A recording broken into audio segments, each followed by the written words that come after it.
ang lihim sa ilalim ng semento. Noong 1999 sa larangan ng medisina sa Pilipinas, ang henyong siruhano na si Dr. Ricardo Ricky Vargas ay sentro ng atensyon. Si Dr. Vargas ay may isang perpektong alibi na walang sinuman ang makapag-aalinlangan. Noong araw at gabi na nawala ang kanyang asawa, may mga tala na nagpapatunay na 8 oras siyang nasa loob ng operating room, abala sa pagsasalba ng buhay ng isang pasyente.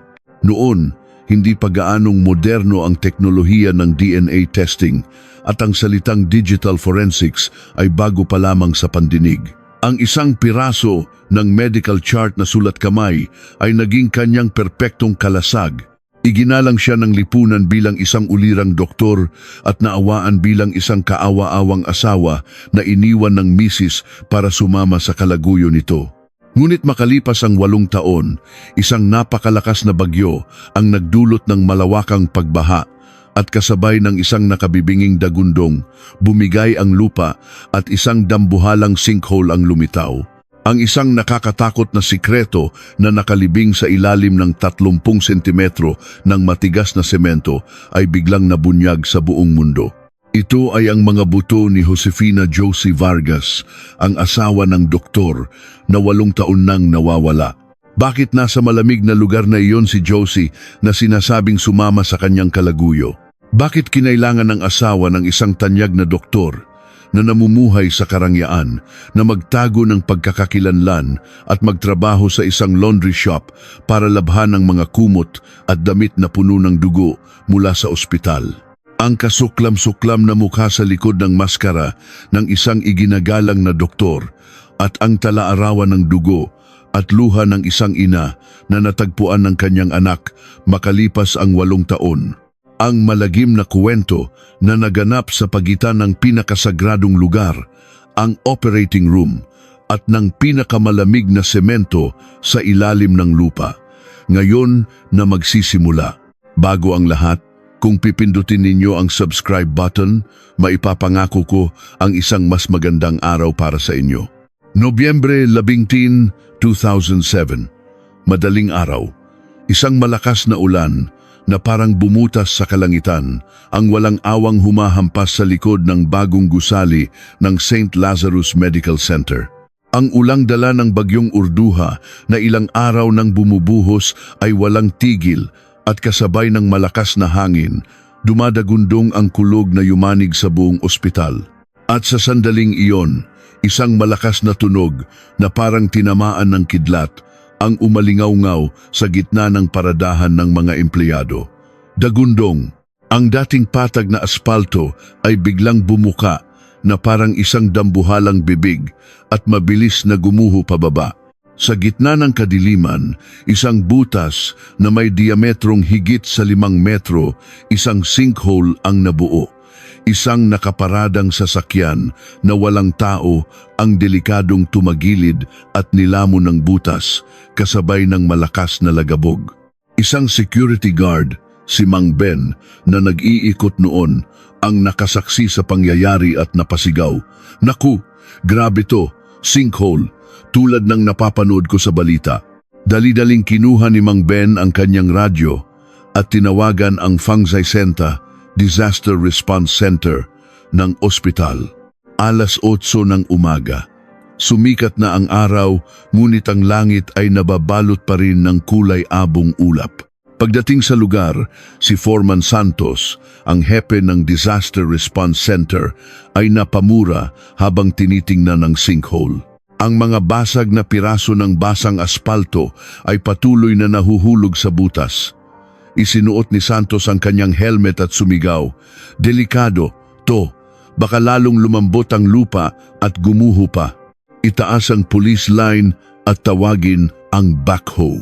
Ang semento sa gilid ng sinkhole ay bitak-bitak na parang sapot ng gagamba at mukhang anumang oras ay bibigay. Makalipas ang 1 oras, kasabay ng ingay ng makina, isang backhoe ang dumating. Ang operator, si Kuya Ramon, ay sanay na kinokontrol ang mga lever at sinimulang alisin isa-isa ang mga naguhong semento sa paligid ng butas. Kalampag. Isang makapal na tipak ng semento na may kapal na 30 sentimetro ang sumabit sa pala ng backhoe na nagpayanig sa buong makina. Binuksan ni Kuya Ramon ang bintana at sumigaw kay Santos. "Hoy, foreman! Bakit ganito pagkakagawa ng pundasyon dito? Ang tigas ng semento halos hindi mapasok ng pala ko." Sumagot si Santos habang pinupunasan ng ulan sa mukha. Utos ng ospital. "Yan 8 taon na ang nakalipas. Sabi nila, patibayin daw ng husto ang pundasyon. Pero kahit anong tibay, nagka-sinkhole pa rin." Sa sandaling iyon, may isang lalaking tumatakbo sa gitna ng ulan habang sumisigaw. Siya si Dr. Ricardo Vargas, ang direktor ng ospital. Walang payong at gusot ang kurbata. Hingal na hingal siyang lumapit at marahas na hinawakan ang braso ni Santos. "Tigil! Itigil niyo yan ngayon din. Sinong nagsabing pwede kayong maghukay diyan?" Nagulat si Santos. "Dr. Vargas, delikado po ang lupa ngayon. Kailangan po nating ayusin ito." Ngunit parang walang narinig si Dr. Vargas. Nanlilisik ang kanyang mga mata habang nakaturo sa backhoe. "Hindi mo ba ako naririnig? Sabihin mo, itigil ang makina. Paano kung maapektuhan ang pundasyon ng ospital? Anong gagawin nyo?" Ang boses ni Dr. Vargas ay hindi pangkaraniwan, matinis at galit. Akmang ititigil na ni Kuya Ramon ang backhoe nang biglang GRRRR. Isang malakas na dagundong ang muling narinig. Ang lupa sa tabi mismo ni na Dr. Vargas at Santos, halos 2 metro lang ang layo, ay muling gumuho. Isang pangalawang sinkhole ang nabuo. Itinulak ni Santos si Dr. Vargas bago sila parehong gumulong sa lupa. Ang backhoe ay tumagilid din at ang isang gulong nito ay umangat sa ere bago bumagsak ng malakas. Sumigaw si Kuya Ramon mula sa bintana, "Foreman, hindi pwede to. Yung mga tipak ng semento ang nagpapabigat sa lupa kaya lalong gumuguho. Kailangan nating alisin yang malaking yan. Kung hindi, pati backhoe ko lalamunin ng butas." Puno ng putik na tumayo si Santos at sumigaw, "Direktor, nakita niyo yon, di ba? Hindi pwedeng tumigil. Kailangan nating alisin yan. Ramon, ano pang hinihintay mo? Ituloy mo ang paghuhukay." "Huwag!" Sabi ng huwag. Akmang susugod muli si Dr. Vargas, ngunit hinarangan siya ni Santos. "Direktor, kapag lalo pang gumuho ito, pati main building ng ospital malalagay sa panganib." Napangagat labi si Dr. Vargas hanggang sa magdugo ito. Muling umugong ang backhoe at sinimulang hukayin ang ilalim ng semento. Wala nang nagawa si Dr. Vargas kundi manood, putlang-putla at nanginginig. Ang kanyang mga mata ay nanlalaki sa takot sa bawat pagbaon ng pala sa lupa. 1:00 ng hapon, medyo humina na ang ulan at nagpapatuloy ang trabaho. Bigla, isang mapurol na tunog ang narinig at itinigil ni Kuya Ramon ang makina. "Ano to?" May sumabit sa pala. Bumaba si Kuya Ramon mula sa backhoe at tiningnan ang dulo ng pala. Nakasabit dito ang isang itim na bagay na parang plastik, punit at puno ng putik. Nang lumapit si Kuya Ramon, nanlaki ang kanyang mga mata sa gulat. "Foreman! Foreman! Halika rito! May kakaiba sa ilalim ng lupa." Dali-daling bumaba si Santos sa maputik na lupa at tiningnan ito. Nang alisin nila ang kaunting putik, pareho silang namutla. 3 itim na waterproof bag ang nakalibing sa lupa. At mula sa punit na bahagi, may mga puting bagay na puno ng putik ang lumabas. Napaatras si Kuya Ramon at nanginginig na nagsalita. Ito, buto ng tao, di ba? Nanginginig ang mga kamay ni Santos na kinuha ang kanyang cellphone at tinawagan ang 117. "Hello, police? Dito po sa St. Lazarus Medical Center. Nag-aayos kami ng sinkhole sa parking lot. May nakita kaming parang buto ng tao. Pumunta po kayo agad, bilisan nyo." Habang pinapanood ang eksena, nanghina ang mga tuhod ni Dr. Vargas at halos matumba. Walang bahid ng dugo ang kanyang mukha at hindi malaman kung ulan ba o pawis ang tumutulo sa kanyang panga. Makalipas ang 30 minuto, kasabay ng malakas na sirena, dumating ang mga investigador mula sa PNP-CIDG sa pangunguna ni Detective Mateo Cruz. Suot ang luma niyang leather jacket, si Detective Cruz ay isang veterano na may 20 taong karanasan. Tiningnan niya ang buong lugar ng matatalas niyang mata. Lumusot siya sa police line, bumaba sa butas at lumuhod para suriin ang mga buto.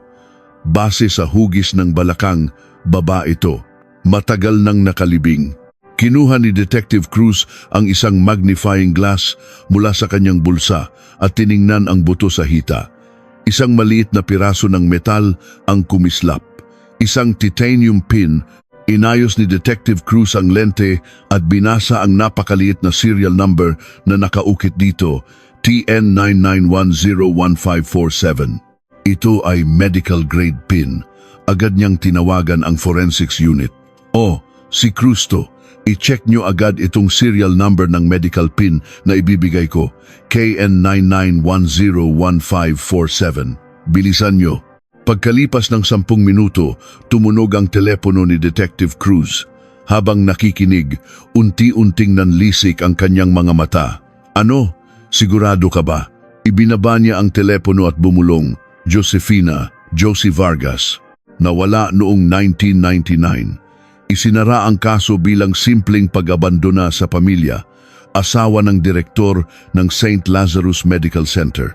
Sinuri ni Detective Cruz ang itim na sako na pinaglagyan ng mga buto. Kahit marumi, may bahagyang nakaimprentang mga salita sa gilid nito. "Medical waste, lot HM 990825. Agad siyang humiling ng mabilisang pagsusuri mula sa crime lab, pagkatapos ay tumingin sa labas ng police line. Nakatayo roon si Dr. Ricardo Vargas. Nakatakip ng panyo ang kanyang mga mata, nagkukunwaring umiiyak. "Josie, oh, Josie, anong nangyari? Bakit ka napunta dito?" Ngunit hindi naloko si Detective Cruz. Ang mga mata ni Dr. Vargas ay hindi nagpapakita ng kalungkutan. Palagi siyang sumusulyap sa itim na sako kung saan nanggaling ang mga buto at ang kamay niya sa bulsa ay halatang nanginginig sa kaba. Simpleng pag-abandona. "Ha? Mali ang basa ko sa kasong ito mula pa sa simula. Hindi ito simpleng kaso. Ito ay isang malinaw na krimen."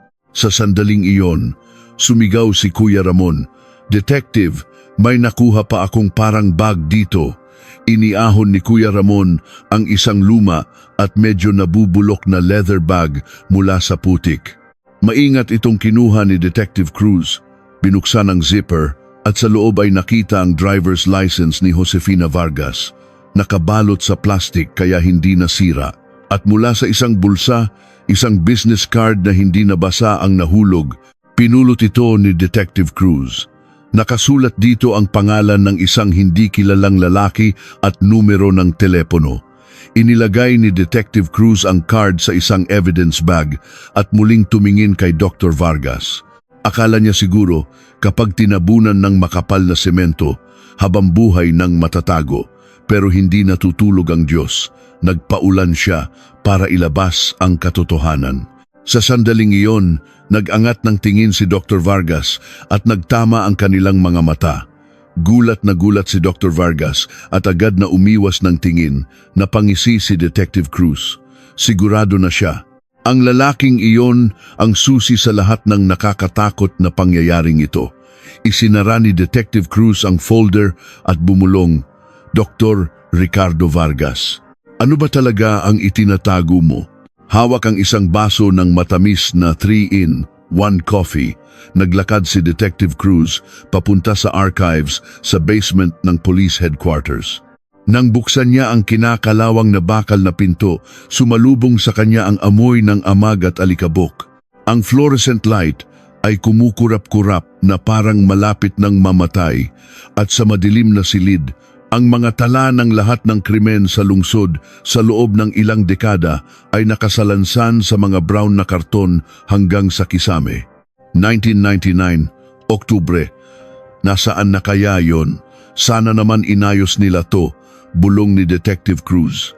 Dahil hindi pa digital ang mga tala noon, lahat ay sulat kamay, kaya't mahirap maghanap. 3 araw na nagbabad si Detective Cruz sa basement. Sa 4 araw, madaling araw, sa ilalim ng isang estante, natagpuan niya ang isang lumang police blotter. Sa pabalat, nakasulat ang pangalan, SPO4 Sasakawa. Ito ang talaan ng dating investigador na humawak sa kaso ng pagkawala ni Josie Vargas na ngayon ay retirado na. Umupo si Detective Cruz sa sahig at binuklat ang blotter. Habang binabasa ang mga detalyadong tala, natigilan siya sa huling pahina. Ano? To, isang listahan ng mga numero ng telepono at oras ang nakasulat gamit ang lapis. Oktubre 3, Josefina Vargas call log, Arthur Villanueva, 0917-1234-566. Nakita niyang 5 beses tumawag si Josie sa lalaking ito noong gabing nawala siya. 7:30 p.m., 8:15 p.m., 9:42 p.m., 10:28 p.m. at ang huli ay 11:05 p.m. Isinara ni Detective Cruz ang blotter.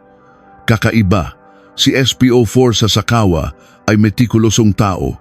Bakit hindi niya ito binigyan ng pansin? Masyadong maraming tawag para ituring lang siyang simpleng person of interest. Kinabukasan, inilatag ni Detective Cruz sa kanyang mesa ang mga crime scene photos noong 1999. Sa testimonya ni Dr. Vargas noon, sinabi niyang kinuha ng kanyang asawa ang lahat ng pera at alahas sa bahay at tumakas kasama ang kalaguyo. Ngunit sa litrato, ang kaha de yero sa kanilang kwarto ay mahigpit na nakasara. Gamit ang magnifying glass, tiningnan niya ang susian ng safe. Kung nagmamadaling tumakas, iiwan ba niyang nakakandado ng maayos ang safe? Walang kahit isang gasgas sa paligid ng susian. Ibinaba ni Detective Cruz ang magnifying glass. Kung kailangan niya ng pera para sa pagtakas, dapat bukas ang safe o may bakas ng pilit na pagbukas. Agad siyang nagsuot ng jacket at sinimulang imbestigahan muli ang mga taong malapit kay Josie Vargas. Una niyang pinuntahan si Aling Nena, ang may-ari ng isang laundry shop na matalik na kaibigan ni Josie, 8 taon na ang nakalipas. Nang makita ni Aling Nena ang litrato ni Josie, napabuntong hininga siya at nagtimpla ng mainit na tsaa. Detective, kung alam niyo lang kung gaano siya natatakot noon. Talagang takot na takot siya. Takot? Ano po ang sinasabi niya? Tanong ni Detective Cruz. Bumulong si Aling Nena, sabi niya. Gusto raw siyang ipasok ng asawa niya sa mental hospital. Gusto raw siyang gawing baliw at painumin ng kung ano-anong gamot. Umiiyak siya habang hawak ang kamay ko, nanginginig sa takot. Mabilis na nagsulat si Detective Cruz. Gamot. Sige po. Sunod niyang pinuntahan si Mang Tonyo, ang personal na driver ni Dr. Vargas noong 1999. Ngayon, isa na siyang taxi driver. Sa isang sulok ng karinderya, halatang kinakabahan si Mang Tonyo habang kaharap ang detective. Ipinakita ni Detective Cruz ang isang kopya ng kalendaryo na may petsang Oktubre 3, 1999. Mang Tonyo, huwag kang kabahan. Sabihin mo lang ang natatandaan mo. Naalala mo ba ang gabing iyon? 8 taon na ang nakalipas. Lumunok si Mang Tonyo at nagsindi ng sigarilyo, nanginginig ang kamay. Opo, hinding-hindi ko makakalimutan yon. Nung gabing yun, bigla na lang sinabi ni Sir na bumaba ako at siya na raw ang magmamaneho. Nagulat ako, huminga siya ng malalim. Palagi niyang sinasabi na pagod siya kaya hindi siya nagmamaneho. Kahit sinabi kong ako na ang maghahatid, pinilit niya akong sumakay ng taxi at inabutan pa ako ng pamasahe. Nanlisik ang mata ni Detective Cruz. Nakita mo ba kung saan siya nagpunta? Opo. Matagal bago ako nakakuha ng taxi kaya umupo muna ako sa waiting shed sa tapat. Nakita ko siyang pumasok sa construction site ng bagong gusali sa likod ng ospital, kung saan nagka-sinkhole ngayon. Napakunot noo si Mang Tonyo. Tapos, mga 2:00 na ng madaling araw siya lumabas. Nang tamaan ng ilaw ng poste ang mukha niya, parang naubusan siya ng dugo sa sobrang putla. Pagbalik sa presinto, muling sinuri ni Detective Cruz ang opisyal na alibi ni Dr. Vargas. Napaka-perpekto nito. Oktubre 3, 1999, 8 p.m. hanggang 4 a.m. kinabukasan, nagsagawa siya ng emergency brain surgery. Nakasulat ito sa medical chart. Ibinagsak ni Detective Cruz ang mga dokumento sa mesa. Hindi tugma ang oras. Sabi sa record, hanggang alas 4 siya sa OR, pero nakita siya ng driver na bumalik ng alas 2. Pineki niya ang chart. Ang susunod na tanong ay kung sino si Arthur Villanueva na nasa blotter. Hinalughog ng team ang lahat ng record ng mga supplier ng ospital noon. Sa wakas, sir, nahanap ko na Arthur Villanueva.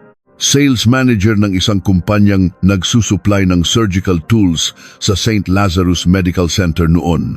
Lumapit si Detective Cruz sa monitor. Si Arthur Villanueva ay kasalukuyang nakakulong dahil sa kasong medical equipment fraud. Tinitigan ni Detective Cruz ang mugshot ni Villanueva, si Josie at isang manloloko. Hindi ito simpleng relasyon. May mas malalim na dahilan dito. I-request nyo na ang meeting kay Villanueva. Pupunta tayo sa kulungan ngayon din, sigaw niya.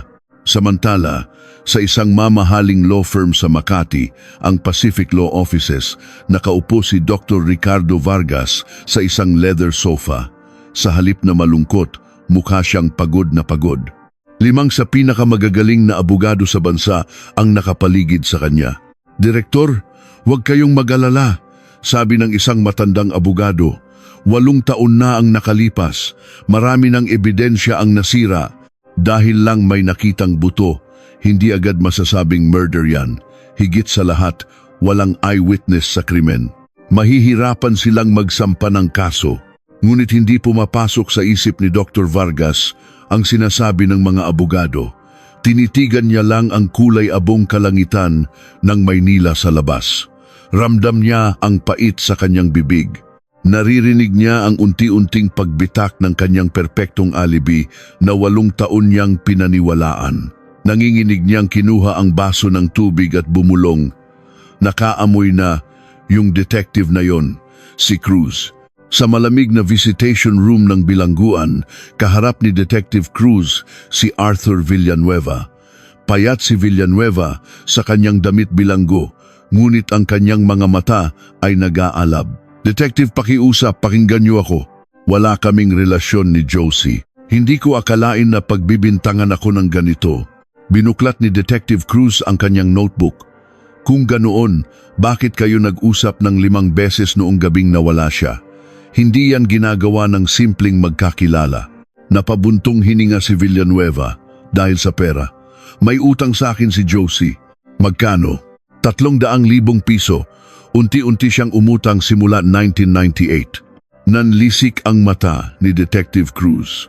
300,000? Barya lang yan sa asawa ng direktor ng St. Lazarus.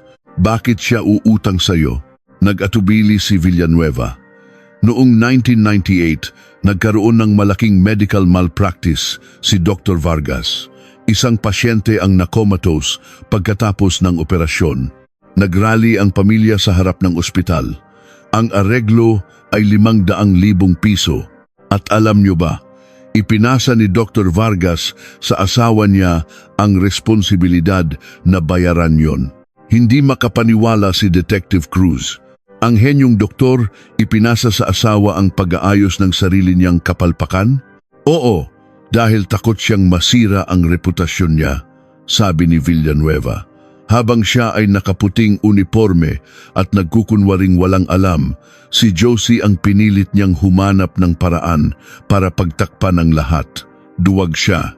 Pagkatapos ng meeting, dumiretso si Detective Cruz sa bangko para kumpirmahin ang sinabi ni Villanueva at natuklasan niya ang isang nakakagulat na katotohanan. Mula 1998 hanggang 1999, may regular na pumapasok na pera sa account ni Josie mula sa isang Taysan Laundry Services. Ano to? Ang asawa ng direktor tumatanggap ng sahod mula sa isang laundry shop. Ang Taysan Laundry Services ay isang malaking pagawaan sa isang industrial park sa labas ng lungsod. Nang puntahan ni Detective Cruz, nakausap niya ang manager na si G. Ishida. Yung babaeng yun, naaalala ko siya. Sabi niya, pangalan niya ay Kazuko Suzuki. Nalaman ko na lang na peke pala yun. Gabi-gabi siyang nagtatrabaho mula 11 p.m. hanggang 6 a.m. Anong trabaho niya? Pinakamahirap na trabaho dito. Paghihiwalay ng mga maruruming labahin mula sa ospital, mga kumot at surgical gowns na puno ng dugo. Kahit lalaki, sumusuko sa trabahong yan. Umiling si G. Ishida. Hindi ko alam kung paano niya nakayanan yun. Nang 1 taon sa payat niyang katawan, ang mga kamay niya laging sugatan. Nakakaawa siyang tingnan para kay Detective Cruz. Parang sinuntok siya sa ulo.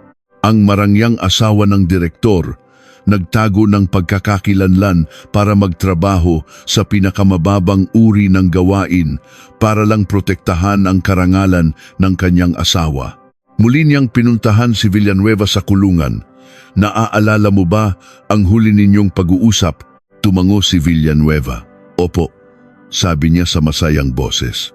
Malapit ko nang mabuo ang pera. Kakausapin ko ang asawa ko mamayang gabi para ayusin ang natitira. Sigurado akong sinabi niyang pupunta siya sa ospital. Iyon na ang huli naming pag-uusap. Kinabukasan, ipinatawag ni Detective Cruz si Dr. Ricardo Vargas bilang person of interest. Pumasok si Dr. Vargas sa interrogation room, nakasuot ng mamahaling suit, kalmado at composed. Detective, bakit mo ako ipinatawag? 8 taon na ang nakalipas.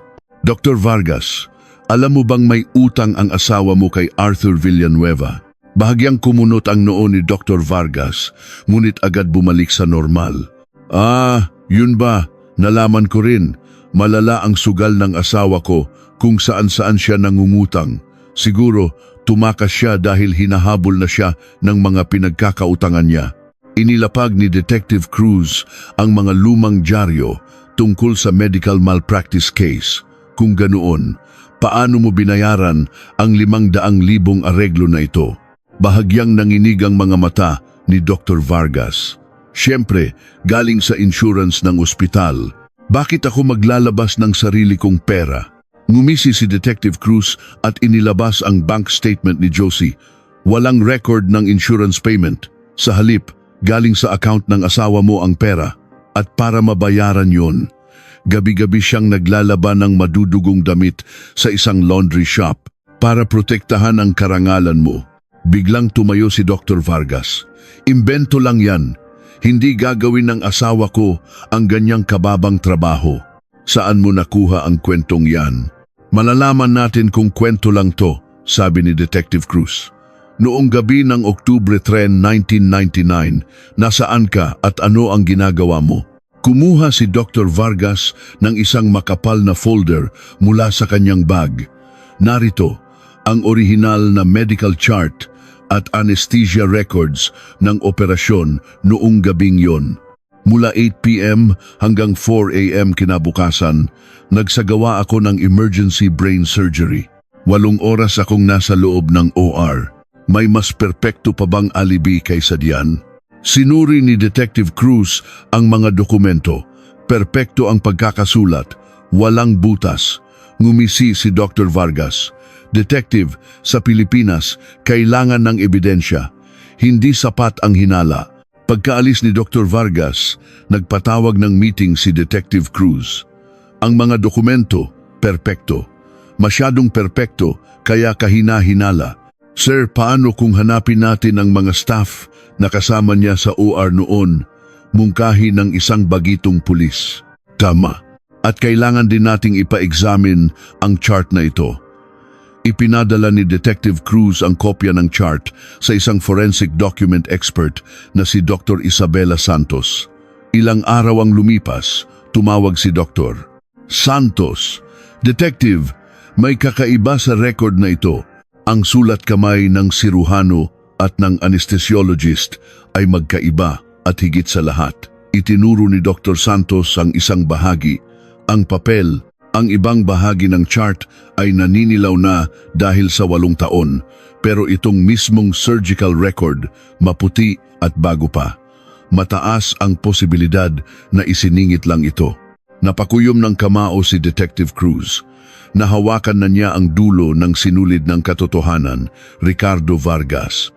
Ilalabas ko lahat ng butas sa kwento mo. Nakuha ni Detective Cruz ang listahan ng mga empleyado sa operating room noong 1999. 3 araw siyang naghanap at nagtanong. Karamihan ay hindi na maalala o takot magsalita laban kay Dr. Vargas. Sa wakas, nalaman niyang isang dating nurse, si Elena Reyes, ay nagtatrabaho na ngayon sa isang maliit na klinika sa probinsya.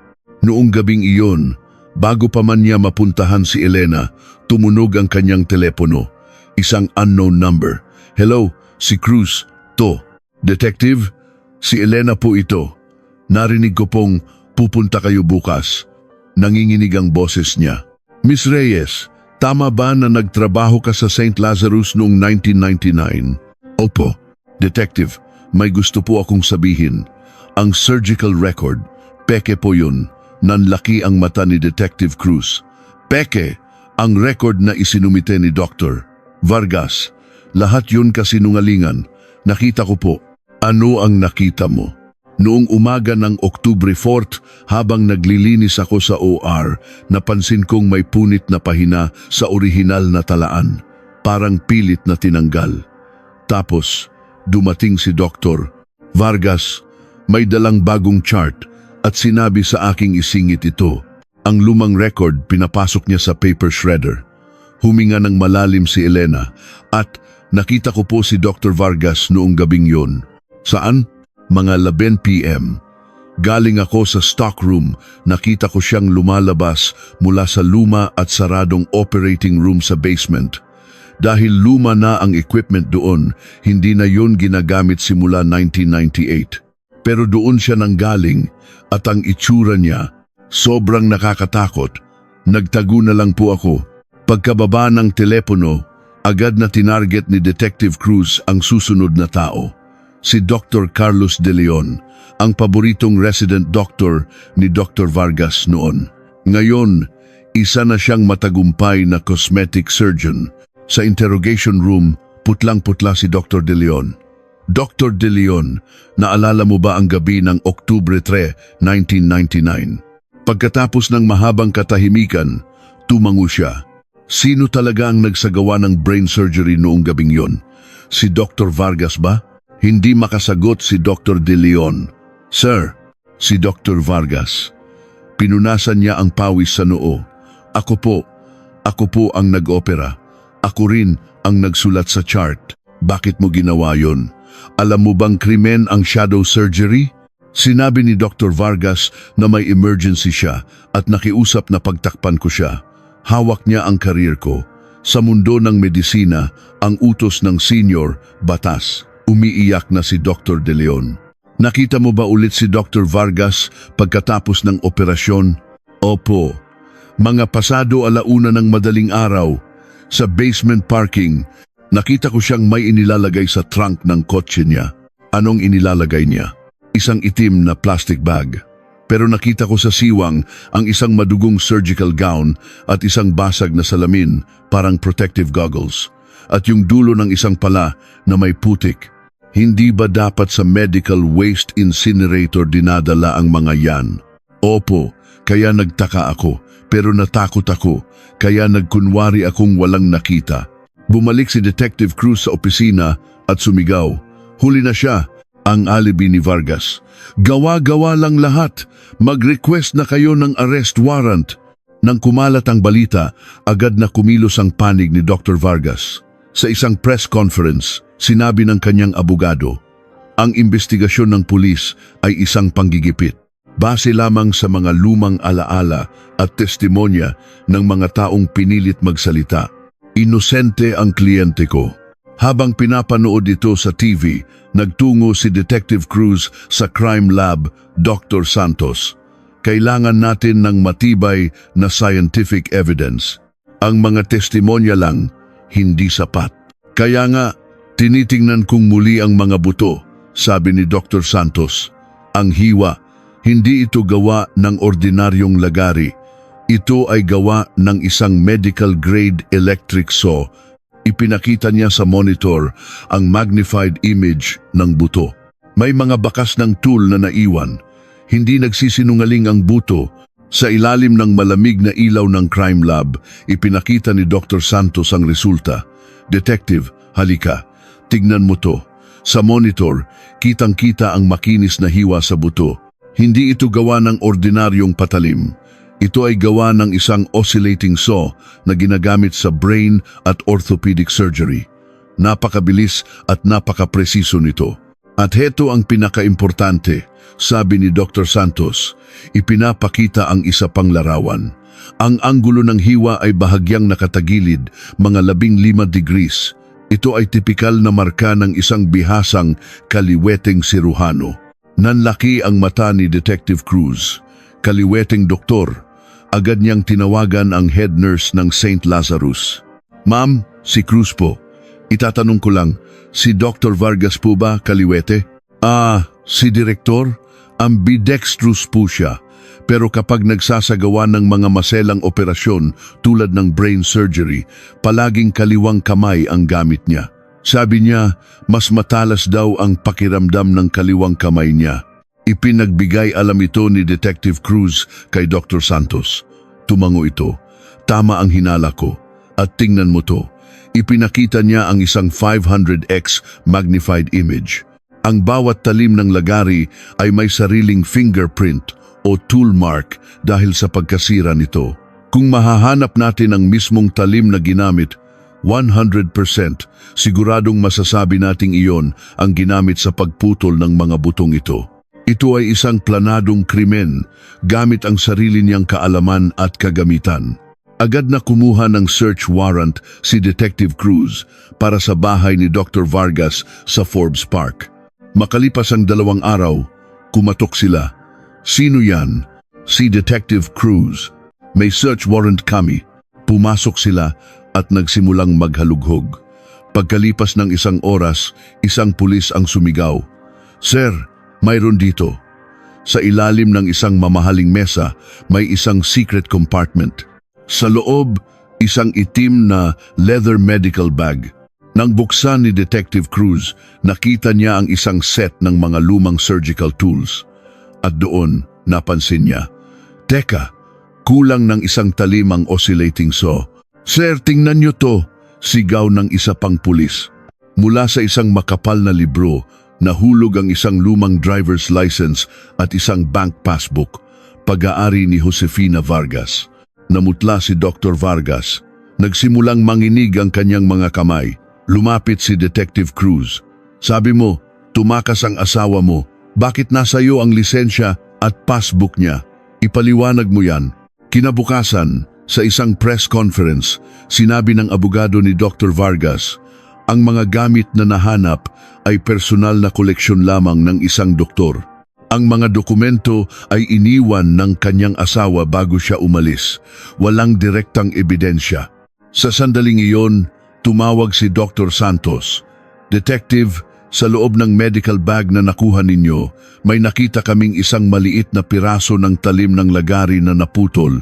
Ang bone fragments na nakadikit dito ay 99.8% tugma sa buto ng biktima. May DNA rin, positibo, kay Josefina Vargas. Napahampas sa mesa si Detective Cruz. Huli ka na, Ricardo Vargas.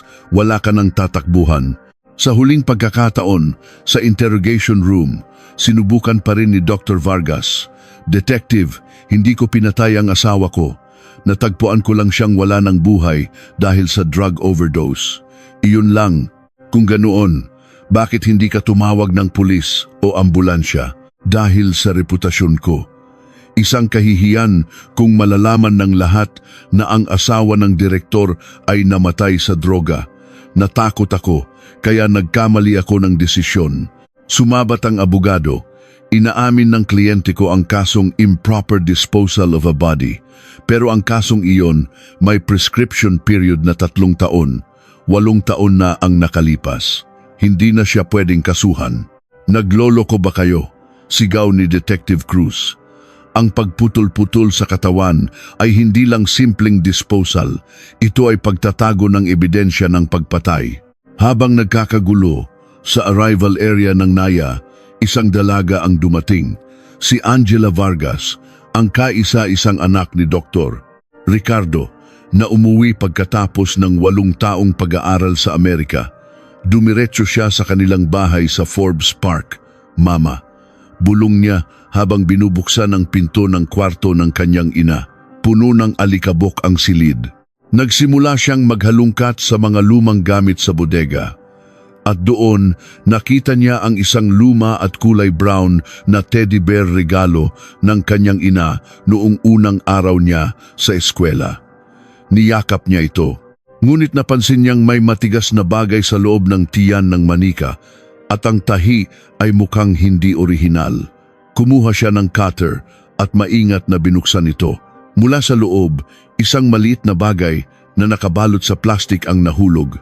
Isang lumang kuwaderno at isang passbook. Nang buksan ni Angela ang kuwaderno, nakita niya ang sulat kamay ng kanyang ina. Ito ay isang tala-arawan at listahan ng gastos. Nakasulat doon ang bawat sentimong inutang niya kay Arthur Villanueva at kung paano niya ito pinaghirapang bayaran para sa kasalanan ng kanyang ama. Oktubre 20, sahod sa laundry shop, bilin 20. Nobyembre 5, nagtipid sa pagkain, nakaipon ng 500 pesos. Mahal, konting tiis na lang, aayusin ko ang lahat. Sa huling pahina, nanginginig na binasa ni Angela ang isang mensahe, Oktubre 2, 1999. Palagi akong sinusubukang turukan ng asawa ko nang hindi ko alam na gamot, nag-iba na ang tingin niya. Natatakot ako. Kung mawawala ako, siya ang may gawa. Binuksan ni Angela ang passbook, barya-baryang ipon, pensino, 50 peseta, 100 peset, na tinipid ng kanyang ina mula sa pamasahe at pagkain. Ang kabuuang naipon, 150,000 piso, dugo at luha ng kanyang ina. Biglang naalala ni Angela ang isang gabi, 8 taon na ang nakalipas. Nagising siya para uminom ng tubig at nakita niya ang kanyang ama sa banyo, hinuhugasan ng isang madugong salamin habang bumubulong sa salamin. Sa wakas, tahimik na, nawala na ang maingay. Noon, hindi niya naintindihan. Ngayon, alam na niya ang nakakatakot na kahulugan nito. Napahagulgol si Angela. Mama, Mama, patawarin mo ako. Huli na nang malaman ko. 1 oras ang lumipas, pumasok si Angela sa presinto, umiiyak. Nasaan si Detective Cruz? Kailangan ko siyang makausap. Inilapag niya ang kuwaderno at passbook sa mesa. Detective, ito ang huling ebidensya na iniwan ng nanay ko, ang tatay ko. Siya ang pumatay sa kanya. Kinabukasan, dinala ni Detective Cruz ang mga ito sa kulungan. Ipinakita niya ang kopya ng huling isinulat ni Josie. Biglang nawala ang yabang sa mukha ni Dr. Vargas. Ang kanyang mga mata ay nanginginig. Ang pader ng kasinungalingan na 8 taon niyang itinayo ay gumuho dahil sa isang piraso ng papel na natagpuan ng kanyang sariling anak. Sige na, sabi ni Dr. Vargas, sumusuko. Sasabihin ko na ang lahat. Noong 1999, malapit na akong ma-promote bilang hospital director. Ngunit palaging sinasabi ng asawa ko na dapat kong aminin ang medical malpractice ko. Nakita ko siya bilang isang bomba na anumang oras ay sasabog at sisira sa aking perpektong buhay. Isa siyang sagabal. Kaya pinatay mo siya? Oo. Noong gabi ng Oktubre 3, inaya ko siya sa luma at saradong operating room sa basement. Tinurukan ko siya ng pampatulog. At habang wala siyang malay, ginamit ko ang aking kaalaman bilang siruhano para ayusin ang problema ng mabilis at malinis. Inilagay ko siya sa 3 medical waste bags. Pagkatapos, dinala ko sa construction site. Hating gabi noon at umuulan. Inihulog ko ang mga sako sa hukay at tinabunan ng lupa. Kinabukasan, binuhusan na ito ng semento.